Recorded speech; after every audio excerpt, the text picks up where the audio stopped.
Hello मेरे प्यारे बच्चों, आज का वीडियो आपके लिए काफ़ी इम्पोर्टेंट होने वाला है क्योंकि बहुत सारे बच्चे क्या होते हैं, कंफ्यूज हो जाते हैं कि जोड़ कैसे किया जाए, घटाव कैसे किया जाए, गुना कैसे किया जाए और भाग कैसे किया जाए।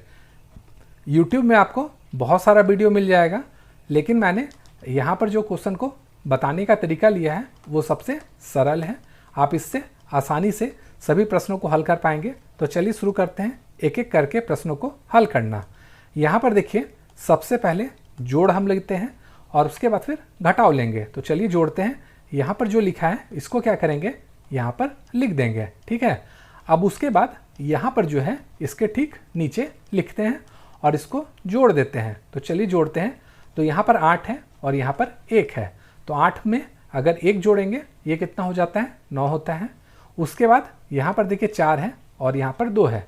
तो 4 में अगर 2 जोड़ेंगे तो कितना हो जाएगा, 6। उसके बाद यहाँ 3 है, यहाँ पर 1 है, इसको जोड़ेंगे तो यहाँ से होगा 4। ये इसका आंसर हो जाएगा। अब देखिए यहाँ पर जो क्वेश्चन है इसमें घटाना है, तो घटाएंगे कैसे।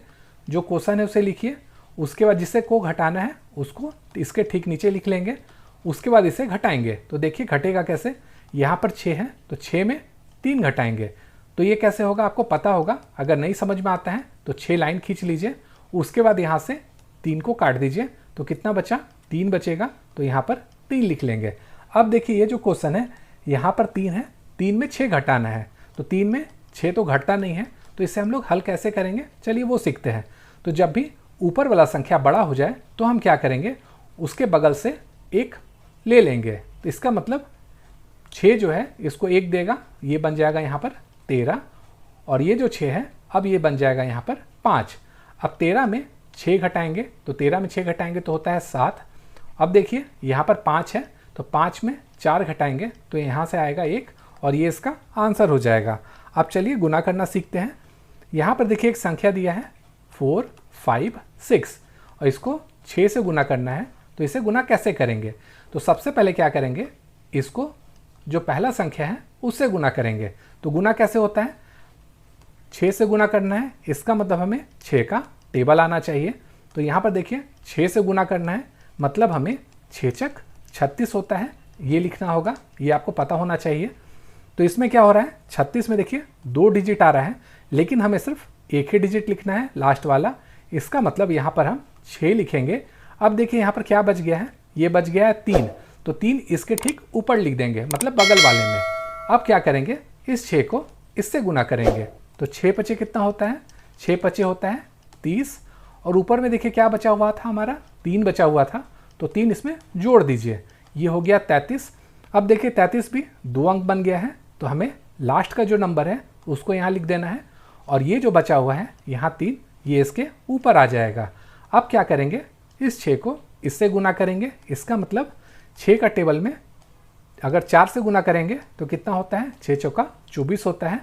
और 24 के बाद यहाँ पर देखिए कितना है, 3 है, इस 3 को यहाँ पर जोड़ देंगे, ये बन गया 27। अब हम क्या करेंगे, इस 27 को यहाँ पर लिखेंगे और ये इसका आंसर हो जाएगा।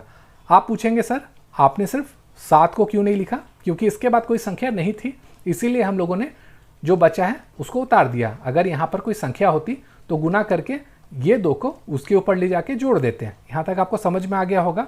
अब चलिए भाग देना सीखते हैं।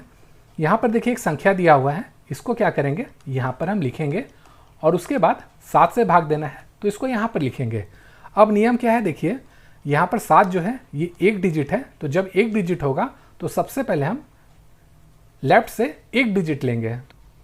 अब हम क्या देखेंगे, यहाँ पर 1 है, ये 7 से बड़ा है या छोटा है।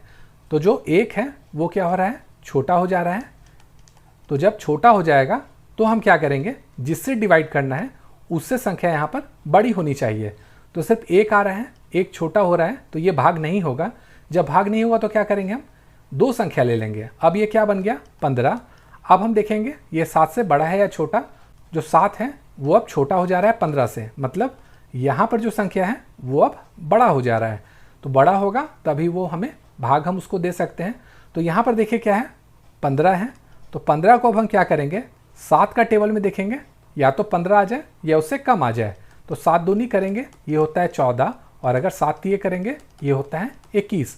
लेकिन हमको 15 से कम लेना है, तो इसका मतलब 14 ही लेना होगा। तो 7 को किससे गुना किए हैं तो 14 आया है, देखिए 2 से किए हैं, तो यहाँ पर हम 2 लिखेंगे। और 7 दूनी कितना होता है 14, तो 14 यहाँ पर उतार देंगे। अब इसको माइनस कर देंगे, तो 5 में 4 जाएगा 1, 1 में 1 जाएगा, ये कट जाएगा। अब हम क्या करेंगे, उसका जो बगल वाला संख्या है उसको यहाँ पर उतार देंगे। अब ये बन गया 12। अब क्या करेंगे, हम फिर से वही करेंगे, 7 का टेबल में देखेंगे या तो 12 आ जाए या 12 से कम आ जाए, तो 7 एकम 7 होता है, और 7 दूनी करेंगे ये होता है 14, ठीक है। और 7 ही अगर करेंगे ये हो जाता है 21। हमको 12 से कम लेना है, इसका मतलब 7 ही लेना होगा। तो 7 का टेबल में कितना बार गुना करने पर 7 आता है, एक बार करने पे आता है, तो यहाँ पर 1 लिखेंगे, तो 7 एकम 7 हो जाएगा। फिर से हम इसे माइनस कर देंगे, तो 12 में 7 जाएगा, यहाँ से आ जाएगा 5। अब यहाँ पर जो संख्या है उसको यहाँ पर उतार देंगे। यहाँ तक आपको क्लियर हो गया होगा। अब हम देखेंगे 7 का टेबल में 51 आए या उससे कम आए, तो 7 सती अगर करते हैं ये हो जाता है 49, और 7 8 करते हैं ये होता है 56। हमको 51 से कम लेना है, तो इसका मतलब हमें 49 लेना होगा। तो 7 को 7 बार पढ़ने पर 49 आता है, तो यहाँ पर 7 लिखेंगे, 7 सती 49 हो जाएगा। अब इसको माइनस करेंगे, यहाँ पर 2 बचेगा। अब यहाँ पर कोई संख्या नहीं बचा है, तो ये जो है ये इसका शेष हो जाएगा, और यहाँ पर भाग देने पर आएगा 217, और यह इसका आंसर हो जाएगा। तो आशा करता हूँ आपको जोड़ना, घटाना, गुना करना और भाग देना समझ में आ गया होगा। अगर आ गया है तो वीडियो को लाइक तथा शेयर जरूर कीजिएगा, और साथ ही साथ मेरे चैनल को सब्सक्राइब भी कर लीजिएगा।